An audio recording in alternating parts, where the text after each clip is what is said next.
Hello അസ്സാം വലൈക്കും, ഈദ് മുബാറക്. അപ്പോൾ എല്ലാവർക്കും നല്ലൊരു പെരുന്നാൾ ആശംസകൾ കേട്ടോ. അപ്പോൾ രാവിലെ തന്നെ അതാ കാലിച്ചായ കുടിക്കാൻ കേട്ടോ, നമ്മളെ കുളിയൊക്കെ കഴിഞ്ഞിട്ടോ. അപ്പോൾ അതാ ചട്ടിപ്പത്തിരി ഉമ്മ മുറിക്കുന്നുണ്ട്, ചായ ഒക്കെ ആയിട്ടുണ്ട് കേട്ടോ. അപ്പോൾ ഇന്നത്തെ സ്പെഷ്യൽ കട്ട്ലേറ്റ് ഉണ്ട്, സമൂസ ഉണ്ട്, ചട്ടിപ്പത്തിരി ഉണ്ട് കേട്ടോ. ഇത് കണ്ടാൽ വിചാരിക്കും, പക്ഷേ ഇതൊക്കെ വന്നും പോയിട്ട് ഇങ്ങനെ മക്കളും നമ്മളെല്ലാവരും ഇങ്ങനെ എടുത്ത് തിന്ന് തീരും കേട്ടോ. അപ്പോൾ അതാ അപ്പോൾ തന്നെ ഇപ്പം അവിടെ ബിരിയാണിനുള്ള സാധനം അടിക്കുന്നുണ്ട്. അവിടെ ഇപ്പാണ് ബിരിയാണി വെക്കൽ കേട്ടോ. അപ്പോൾ ഇപ്പൻ്റെ ഉള്ളി അരിയിലും തക്കാളി അരിയിലും മസാല ഇട്ടതാക്കലൊക്കെ കഴിഞ്ഞിട്ടുണ്ട്. അപ്പം ഞാൻ ഓടി വന്നപ്പോൾ ഇടയ്ക്ക് ഞാൻ ഒന്ന് വീഡിയോ എടുക്കിട്ടുന്നുണ്ട്, തൈരൊക്കെ ഒഴിച്ച് ഈ അടി കണ്ടിട്ട് ഞാൻ എപ്പോഴും വിചാരിക്കും കൈ എരിയില്ല എന്നുള്ളത്, കാരണം അത്രക്കും പച്ചമുളക് ഇട്ടിട്ടാണ് അടിക്കുന്നത്. ഭയങ്കര അടിയാണ് കേട്ടോ. ഇപ്പോൾ കുക്കാണ്, പല്ലൊക്കെ ചോറ് വെക്കുന്ന ആളാണ്. അതുകൊണ്ട് ഇപ്പോൾ നന്നായിട്ട് ഫുഡ് പാകം ചെയ്യും കേട്ടോ. അതുകൊണ്ട് നമുക്കും എളുപ്പമാണ്, കാരണം എപ്പോഴും ബിരിയാണിയൊക്കെ വെക്കുമ്പോൾ കല്യാണപ്പേരിലുള്ള അതേപോലത്തെ ബിരിയാണി കഴിക്കട്ടോ.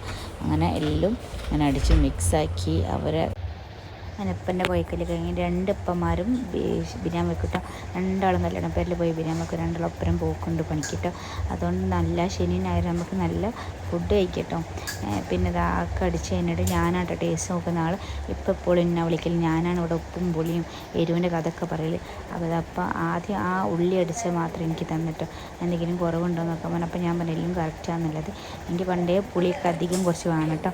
അങ്ങനെ അടുത്ത് ചിക്കൻ ഇട്ടിട്ടോ. ലഗോൺ കൊണ്ടാണ് ഉണ്ടാക്കുന്നത്. പിന്നെ നമുക്ക് അടുത്തുള്ള ചേച്ചിമാർക്കൊക്കെ ഫുഡ് കൊടുക്കാനുണ്ട് കേട്ടോ. നമുക്ക് അവിടെ ഓണത്തിനും വിഷുവിനൊക്കെ നല്ല അടിപൊളി ഫുഡ് തരുന്നതാണ്.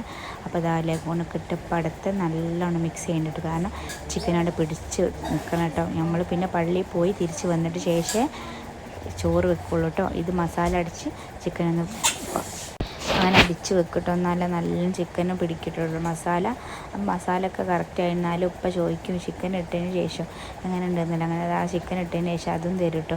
അപ്പോൾ ഞാൻ ആദ്യം പറഞ്ഞു വേണ്ടാന്ന്, പിന്നെ പറഞ്ഞാൽ തിന്ന് നോക്കുന്നുണ്ട്. അങ്ങനെ എപ്പോൾ ടേസ്റ്റ് ചെയ്ത് ആ ഉപ്പും പൊടിയൊന്നുമില്ല. എപ്പൻ്റെ കൂടിയൊക്കെ കഴിഞ്ഞത് അപ്പം മാറ്റി അടിപൊളിയായി സുന്ദരനായിട്ടുണ്ട് കേട്ടോ. ഇത് കുബറെടുത്ത് കൊടുത്ത ഡ്രസ്സാണ്. അത് നമ്മളും എടുത്തുള്ള ഒരു ഓഡിറ്റോറിയത്തിലേക്ക് കണ്ടു പോകുന്നത്. അവിടെ എല്ലാവർക്കും നല്ല സൗകര്യത്തോടെ നിസ്കരിക്കട്ടെ. ഐശ്വര്യ ഓഡിറ്റോറിയമാണ് കേട്ടോ. അങ്ങനെ നമ്മളവിടെ അതിന് മുന്നിലെത്തി നമ്മൾ ഇറങ്ങിയിട്ടോ. നമ്മൾ ഇറങ്ങി നിസ്കാരമൊക്കെ തുടങ്ങി, എല്ലാവരും നിസ്കരിച്ച് കറക്റ്റ് 7:15 നിസ്കാരം. എമിനെ നെച്ച് നോക്കാനുണ്ടായിരുന്നു കേട്ടോ. അവിടുന്ന് പിന്നെ മക്കൾക്കും എല്ലാവർക്കും ആയിട്ട് നമുക്ക് ചെറിയൊരു സ്വീറ്റ്സ് ഉണ്ടായിരുന്നു, ഒരു ലഡു. ചെറിയ പെരുന്നാൾക്ക് നമുക്ക് ഐസ്ക്രീം വേണം കേട്ടോ. ഐസ്ക്രീമൊക്കെ കിട്ടിയിട്ടുണ്ടായിരുന്നു എല്ലാവർക്കും. ലഡുവൊക്കെ കഴിച്ച് അവിടുന്ന് എല്ലാവരും സന്തോഷത്തോടെ ഈദ് മുബാറക്ക് പറഞ്ഞിട്ട് പിരിഞ്ഞു കേട്ടോ.